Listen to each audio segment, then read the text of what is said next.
नमस्कार प्रिय दर्शकों, आप सभी का हमारे YouTube चैनल पर हार्दिक स्वागत है। दोस्तों, आज मैं फिर हाजिर हूँ नया वीडियो नई जानकारी के साथ। प्रिय मित्रों, इस कहानी में आप देखेंगे कि किस प्रकार से पांचों पांडव कुंभकर्ण की खोपड़ी में डूब गए थे। यह कहानी बड़ी मोटिवेशनल और ज्ञानवर्धक होने वाली है। प्रिय दर्शकों, इस कहानी को महाभारत से लिया गया है। आप देखेंगे कि किस प्रकार से अर्जुन का घमंड इसमें चूर चूर हो गया था, जो कि अपने आप को बहुत बड़ा धनुर्धर मानता था। तो दोस्तों, जो भी मित्रगण हमारे चैनल से नए जुड़े हो, चैनल को सब्सक्राइब कर ले, बेल आइकन को प्रेस कर ले। अब मैं कहानी शुरू करता हूँ। एक कथा के अनुसार जो भी इस कहानी को सुनते हैं, उनके घर में गरीबी का नामो निशान नहीं रहता है, गृह क्लेश खत्म हो जाता है। और जो आधा अधूरा वीडियो देखते हैं, शास्त्रों में ऐसा लिखा है कि आधा अधूरा ज्ञान खतरनाक होता है। और प्रिय दर्शकों, आप सभी जानते हैं कि अध जल घघरी छलकत जाए, अर्थात जो घड़ा होता है वो आधा रहता है तो छलकता है, और पूरा भरा होता है तो कभी नहीं छलकता है। आप ये प्रैक्टिकली आजमाइश करके देख लेना। इसीलिए कहता हूँ कि जो भी वीडियो को देखे, पूरा समझे, पूरा सुने और अपने जीवन में अमल करे, औरों को भी सुनाए।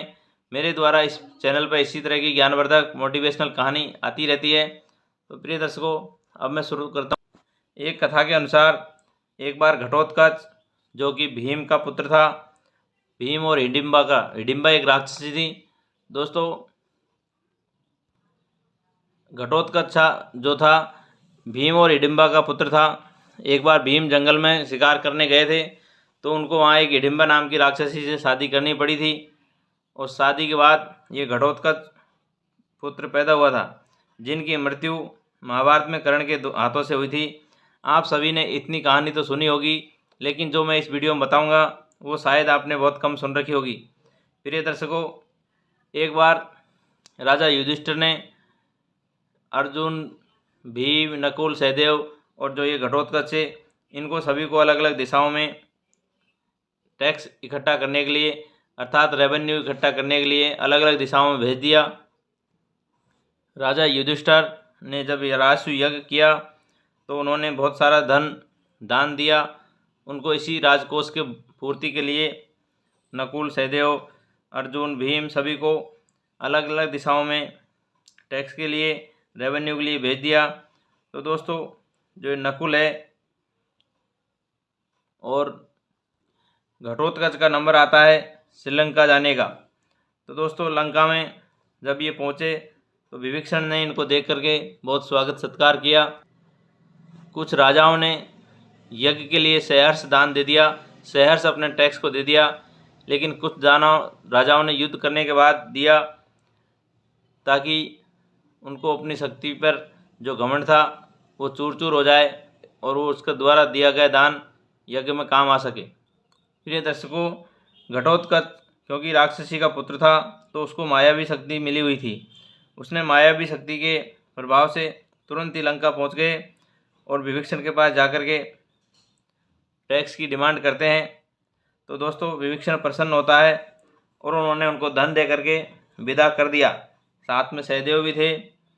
दोस्तों, घटोत्कच को और सहदेव को प्यास लगी, तो इन्होंने सोचा कि एक झील दिखाई दे रही है जो कि गुफानुमा दिख रही है। प्रिय मित्रों, उन्होंने सोचा कि इस झील से हमको पानी पी लेना चाहिए, और ताकि हम प्यास को बुझा सके। सहदेव और घटोत्कच पानी पीने लगे। पानी पीने के बाद इनके पैर फिसलने लगे। अब प्रिय मित्रों, पैर फिसलने के बाद ये दोनों वहीं कुंभकर्ण की खोपड़ी में फिसलते रहे, बुदबुदाते रहे, और उसमें से किसी भी हालत में निकल नहीं पा रहे थे। प्रिय मित्रों, इनको ये बिल्कुल भी मालूम नहीं था कि ये कुंभकर्ण की खोपड़ी है, क्योंकि ये तो झील समझ के पानी पीने गए थे। इनको नहीं मालूम था कि ये त्रेता युग में भगवान राम के द्वारा कुंभकर्ण को जो मारा था वो इनकी खोपड़ी है। उसी समय एक बूढ़ी माँ उधर से निकलती है, और जब उन्होंने घटोत्कच और सहदेव को ये सब आवाज़ सुनाई दी तो कहने लगे कि तुम यहाँ क्या कर रहे हो। घटोत्कच कहने लगा कि मैया, हम इसमें पानी पीने आए थे, हमने इसको झील समझा और हम इस झील से अब निकल नहीं पा रहे हैं। बूढ़ी माँ कहने लगी कि जिसको आप झील समझ रहे हैं, ये कोई झील नहीं है,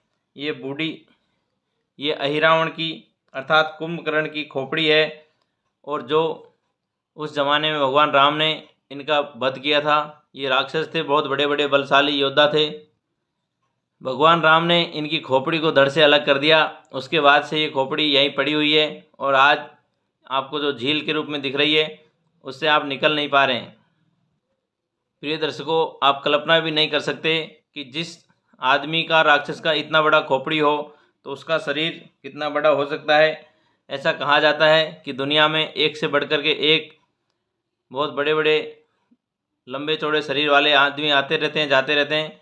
कभी भी हमको ये नहीं सोचना चाहिए कि हम ही सबसे बड़े योद्धा हैं, धनुर्धर हैं, सबसे बड़े शक्तिशाली हैं। इसके बाद वो बूढ़ी माँ थी, उसने एक युक्ति बताई और सहदेव को और घटोत्कच को वहाँ से निकाला। दोस्तों, इसके बाद वो रेवेन्यू लेकर के, वो टैक्स लेकर के युधिष्ठिर के दरबार में पहुँच जाते हैं। और एक कथा के अनुसार पांचों पांडव भी एक बार लंका आए थे। तो लंका आए थे तो वो ये पांचों पांडव भी इस खोपड़ी में समा गए थे। इस खोपड़ी से किसी भी हालत में नहीं निकल पा रहे थे। जब इस खोपड़ी से नहीं निकल पा रहे थे तो कहते हैं कि अर्जुन को अपने आप पर बहुत घमंड था, बहुत बड़ा धनुर्धर था। वो ये सोचता था कि मेरे जैसा दुनिया में कोई नहीं है और मुझे किसी भी हालत में कोई परास्त नहीं कर सकता। लेकिन ये अहिरावण की खोपड़ी थी, इसमें से ये पांडव नहीं निकल पा रहे थे और सभी ने अर्जुन को धिक्कारा। भीम जैसा बलिष्ठ और अर्जुन जैसा धनुर्धर और राजा युधिष्ठिर जैसा परोपकारी, इन सबके गुण बेकार जा रहे थे और खोपड़ी में उलझ उलझ के परेशान हो रहे थे। तो प्रिय दर्शकों, जो लोग भी अपने आप को ऐसा समझते हैं कि मैं बहुत बड़े 30 मार खान हूँ, मेरे जैसा कोई योद्धा नहीं, मेरे जैसा कोई धनुर्धर नहीं, उसका घमंड भगवान को जब तोड़ना होता है तो भगवान तोड़ने के लिए कुछ भी माया रच देते हैं।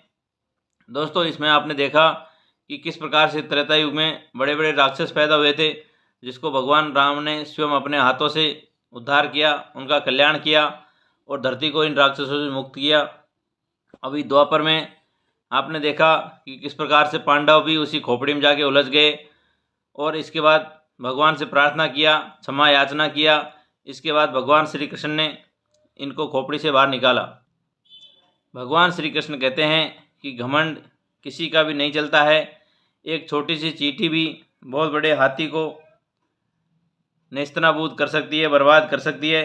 आपने देखा होगा दोस्तों, एक चींटी का जब मौका लग जाता है, अर्थात वो कान में घुस जाती है, तो बड़े से बड़े हाथी को भी पागल कर देती है। इसलिए कहा जाता है कभी भी हमको हमारी शक्ति पर, हमारे पद पर, हम कितने ही बड़ी कुर्सी पे बैठे हों, कितने ही बड़े ओहदे पे बैठे हों, लेकिन इस प्रकार से घमंड करते हैं तो भगवान श्री कृष्ण ने किसी का भी घमंड टिकने नहीं दिया है। इस कहानी का ये सारांश है। दोस्तों, इस कहानी में जो भी सीखने वाली बातें लगी हो उनसे आप ढेरों सारी प्रेरणा ले सकते हैं।